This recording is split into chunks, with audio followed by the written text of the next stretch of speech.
Hey y'all, welcome back to Today in Music History for May 8th. It was 32 years ago today in 1993 that Aerosmith hit the #1 spot on the Billboard chart with Get a Grip. And that was their first #1 album. That's right, not the classic albums, but Get a Grip. That was the one that finally got them to the #1 spot. And it's also still their biggest selling album to this day. So crazy, right? 55 years ago today in 1970, the Beatles released their final album, Let It Be. So, 55 years ago, crazy. It wasn't released in America until May 18th, but it was released in the UK 55 years ago today.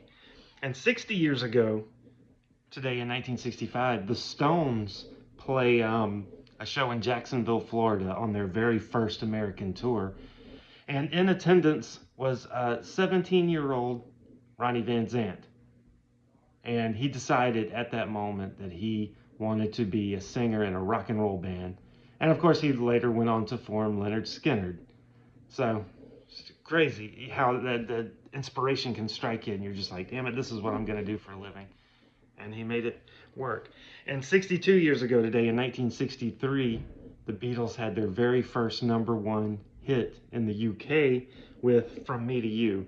And they didn't, it wasn't until, a little while later that they hit in America. But today was their very first #1 song.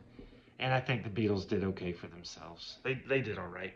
And happy birthday to Joe Bonamassa, who turns 48 today. Enrique Iglesias turns 50 years old today. Alex Van Halen turns 72. And Robert Johnson would have been 114 years old today. So happy birthday. Tune in tomorrow for some more Today in Music History.